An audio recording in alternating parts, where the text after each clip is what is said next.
Garbitania berez sozietate mugatu bada, baina duen berezitasun nagusiena da bere jabeak 3 udal izan zirela eta gaur-gaurkoz ere 3 dira, baina ez dira hasierako 3 horiek.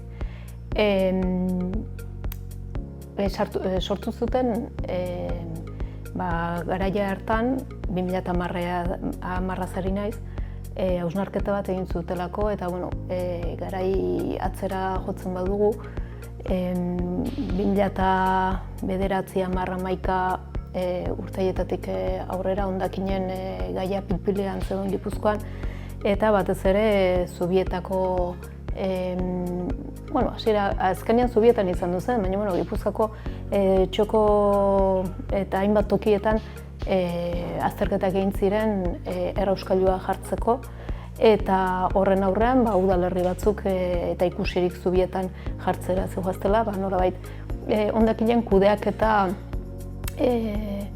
jasangarriago bat eta hobe baten aldeko apostua eginik, nazioartean zeuden kudeaketa eredu, hainbat eredu aztertu zituzten, eta atezatekoaren aldeko apostua egitea hobetsu zuten.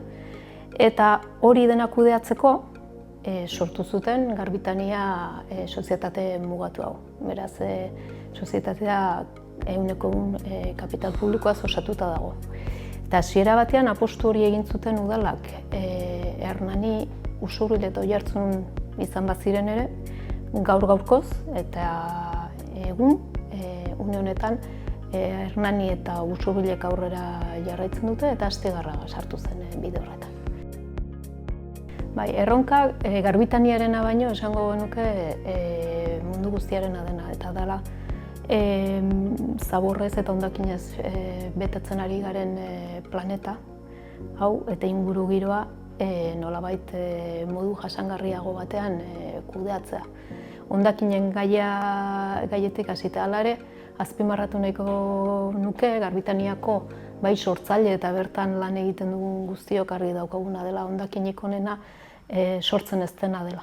Erronkarik handiena horixe izango litzateke hondakinik ez sortzea. Hori ezinezkoa denez eta batez ere gaurko gizarte honetan erabili eta bota oinarri dugun honetan, Garbitaniaren erronkarik nagusiena bada hondakinen kudeaketako hierarkiaren piramide horrekin eta Europatik datozen lege, arau eta gomendioei jarraiki hondakinak ahalik eta gutxien sortzen laguntzea, sortzen diren horiek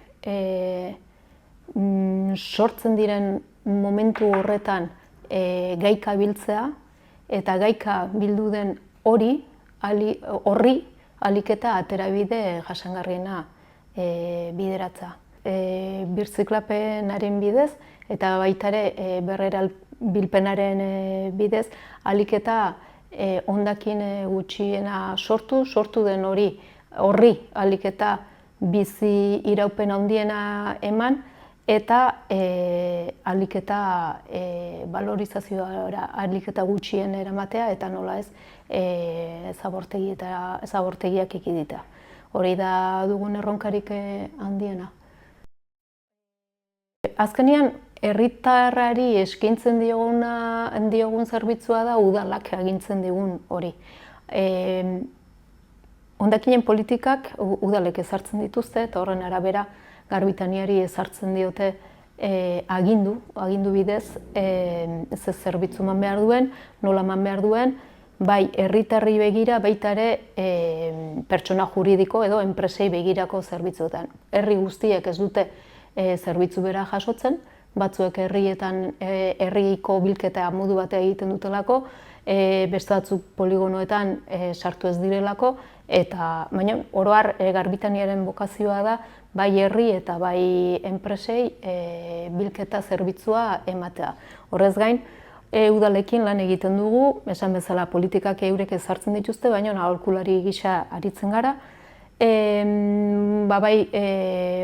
Oraintxe bertan pilpilean duguna eta lanik handiena ematen diguna sortzearen araberako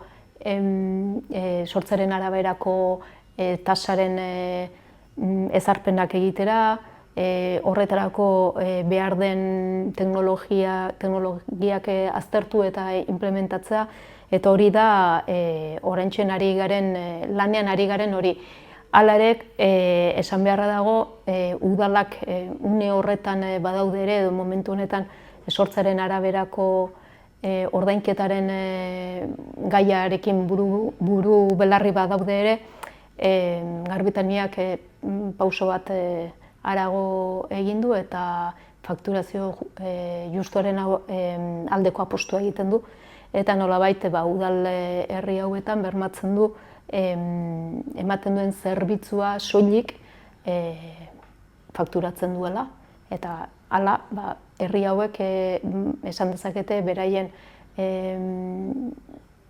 bai hondakinen bilketan duten gastu hori erreala dela, eta ez dagoela irabazi asmorik. Bai, Garbitaniak beti esaten du azkena dela atezatekora iristen. Katalunian oso aurreratuta daude, nazioartean ere atezatekoa egiten da, oso ohikoa da, baina badugu berezitasun bat. Gipuzkoan asmatu zen atezateko ereduak badugu berezitasun bat, eta bai da pertsetan jasotzen den zera hori. Pertsetan jasotzen dela, beste herrialdetan asko ontzi amankomunatuetan biltzen dituzte hondakinak, ekarpen amankomunetan egiten dute atezatekoa. Guria nahiko hemen Gipuzkoan batez ere herritarrei begira den horretan oso bakarkakoa da, oso identifikatua dago familia bakoitza. Horrek ekarri diguna izan da buruak astindu eta sormena jartzen. Nola ezarri sortzearen araberako tasa bat hainbeste ontzi eta hainbeste poltsa dituzunean. Hori zalantza hori edo egiteko hori landu ostean, egun badugu software bat guztiz garatua, Aldundiarekin lotuta dagoena eta fakturazioa zuzenki udalak herritarrei bidaltzeko moduan izan litekeena, eta egun frogatuta enpresei hala ari direlako.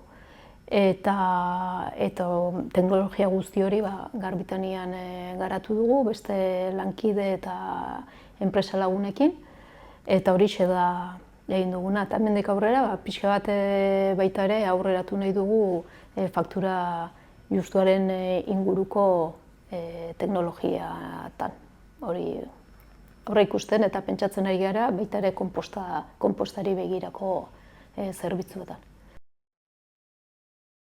Oro batekoa. Garbitanian euskeraz sortzen da, eta euskeraz lan eta zerbitzua eman nahi dugu. Kontseilutik, sortzaileetatik dator hori, eta zuzendaritzak hori jaso zuen, sortu zenean kontseilariek hasiera batean kontutan hartu behar da, Garbitania udalerrietako enpresa izanik sektore publikoko eragile bat dela, eta hori dela eta pixkat administrazioko eredua jarraitu du enpresa sortzerakoan. Baina kontseiluak bai apustu egin zuen eta ahal genuen neurrian agindu elebitan ari beharrian euskaraz aritzeko. Eta soilik elebitan beharrezkoa eta legez hala behartzuenean aritzeko.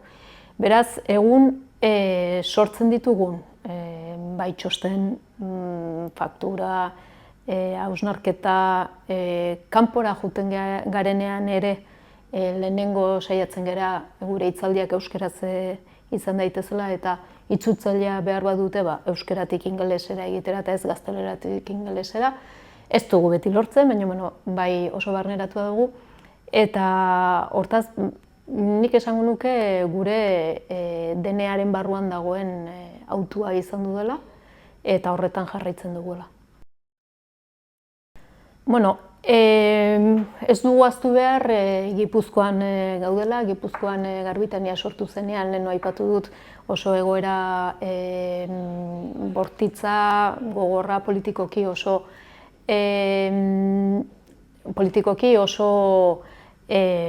kontrakoa izan duzela, eta horrek erabat baldintzatu duela Garbitaniaren garapena, eta Garbitaniaren garapena ez da hain garrantzitsua nire ustetan atezatekoaren bilketaren sistema, kudeaketaren sistema ezartzerakoan.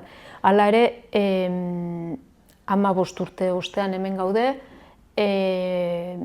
inoiz baino indartsuago gaude, urtero hazten ari gera, datorren urterako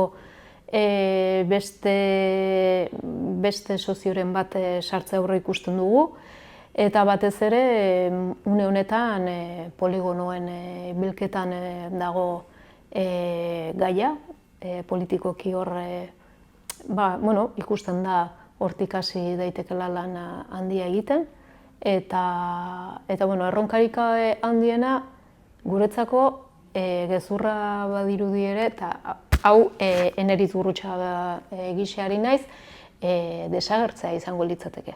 Hau da, ez genuke inongo enpresarik beharko atezatekoan espezializatuta herritarrak eta pertsonok gure hondakinen gaineko ardura hartuko bagenu eta esango bagenu, zergatik utzi behar dut nik hondakin hau guztia, bestera batea egin badezaket, eta ondorengoei planeta hobe bat utzi alde badiet, ez da. Beraz, bokazioa desagertzearena, baina uste dut eta zoritxarrez Garbitania urte askotarako izango dugula, lan handia dagoelako egiteko. Eta erronka kudeatzeko, hondakinen kudeaketan hierarkian sartzen dena. Hondakineko onena sortzen ez dena da, behin sortuta ahalik eta gehien erabiltzea eta berrerabilpena sustatzea. Hori ezin denean birziklatzea eta sortu dugun hondakin hori beste material batzutan sortzea, eta azkena balorizazioa eta eliminatzea edo zabortegietara botatzea.